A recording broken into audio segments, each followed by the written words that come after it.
Бытует мнение, что Казань является мусульманской столицей России. Действительно, до начала 21 века многие показатели Татарстана позволяли ей стать одним из наиболее вероятных претендентов на статус столицы российских мусульман.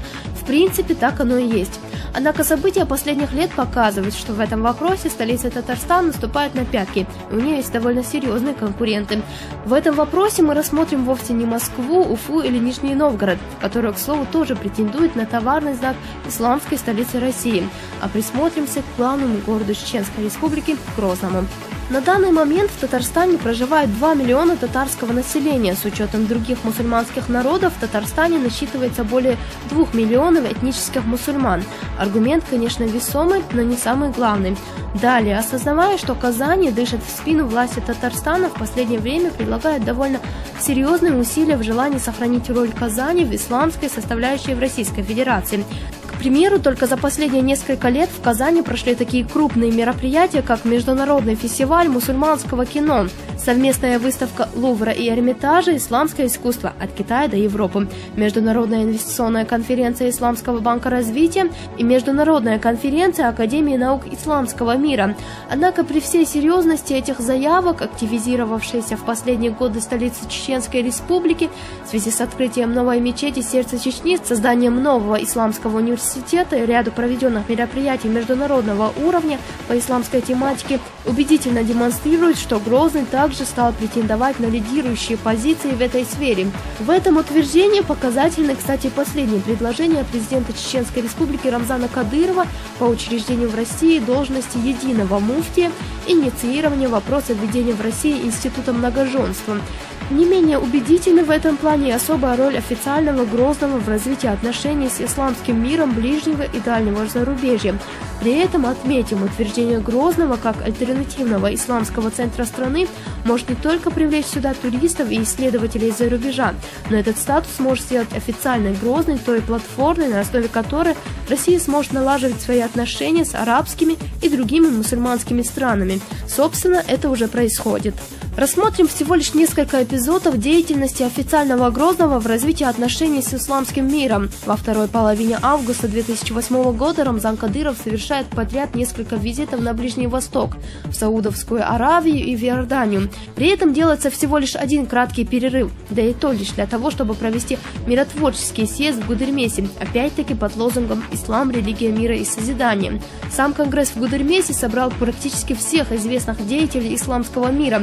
Визиты даже в Аравию и в Иорданию фактически поставили Рамзана Кадырова в один ряд с лидерами мировой мусульманской уммы, монархами Саудовской Аравии и Иордании, которые, кстати, к главе республики обращаются не иначе как брат.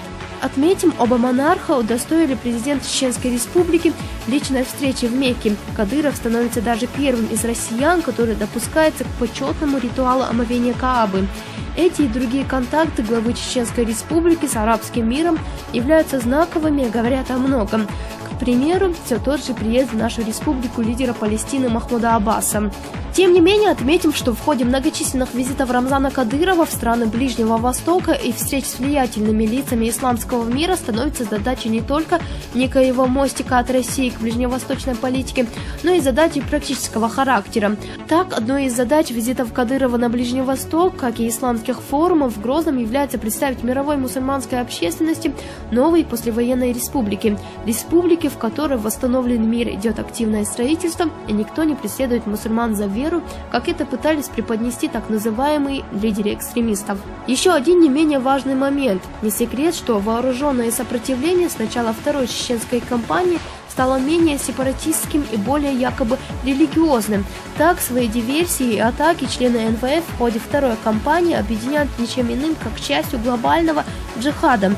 За их спинами начинают смутно угадываться ближневосточные мусульманские сообщества, откуда исходит финансовая, военная и моральная поддержка. Встретившись с ближневосточными монархами и именитыми богословами, в простой непринужденной обстановке Кадыров лишил ваххабитов ближневосточного козыря. Встретившись с ближневосточными монархами и именитыми богословами, в простой непринужденной обстановке Кадыров лишил ваххабитов ближневосточного козыря и всяческой поддержки.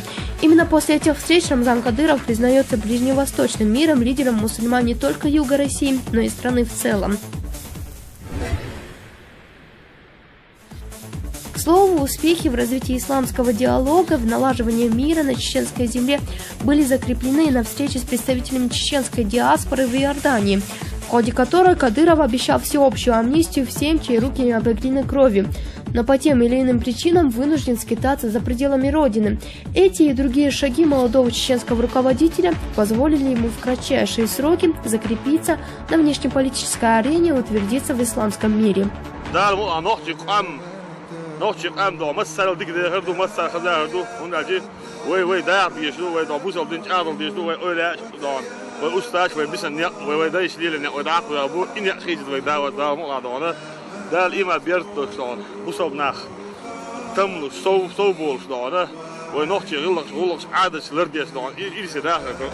Однако вернемся к вопросам соперничества Казани и Грозного за право быть исламским центром России, которое наметилось в ближайшие годы.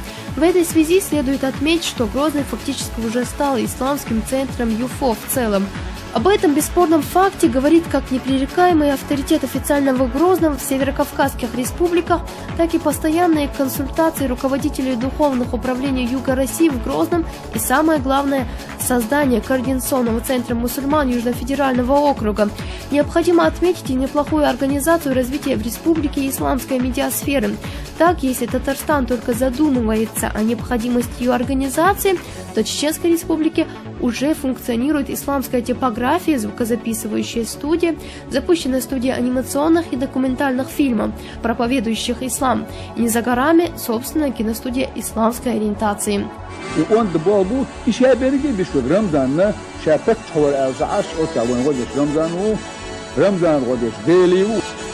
Ожидается, что и в сфере развития халяль-индустрии Чеченская республика в ближайшем будущем сможет конкурировать с тем же Татарстаном. Вспомним про строящийся завод по переработке рыбы и мясных продуктов, мощность которого, как ожидается, составит переработку более 30 тысяч тонн сырья в месяц, продукции которого будет вырабатываться именно по технологии халяль. Здесь особо важно отметить, что конечную продукцию завода планируется реализовывать не только в республике, но и по всей стране. Конкуренции и довольно серьезные претензии на лицо. И здесь, наверное, стоит отметить, что Рамзан Кадыров, пожалуй, является единственным северокавказским лидером, понимающим глубинность и серьезность ситуации с приверженностью горцев к исламу.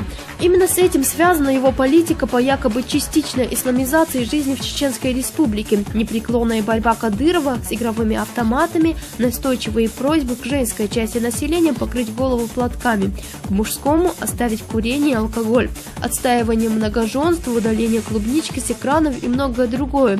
Все это не прихоть молодого чеченца во власти. Это выстраданное осознание того, что без учета глубинной приверженности и ориентации кавказского горца на требования ислама ни о каком возрождении нации говорить не приходится.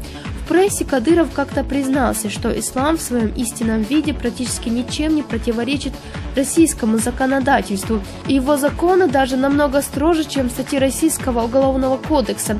Именно поэтому даже во времена Советского Союза ислам хоть и в скрытом виде оставался одним из мощных регуляторов общественных отношений на Кавказе и сохранял свой политический потенциал и претензии на присутствие в общественно-политической жизни региона. И поэтому историческое прошлое, исламский восточный потенциал чеченской столицы может стать тем решающим ресурсом, той плодородной почвой, на которой можно взрастить тот грозненский стиль. И мы его уже начинаем видеть.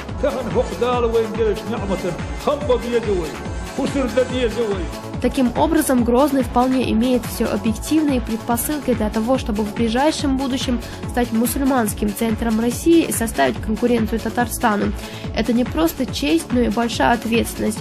Получается, что слова президента Чеченской республики «Центр мира» не случайны, и в каком-то смысле в ближайшем будущем Грозный станет не только административным и общественно-политическим центром Чеченской республики, но и одним из важных российских центров религии мира. مولاي صل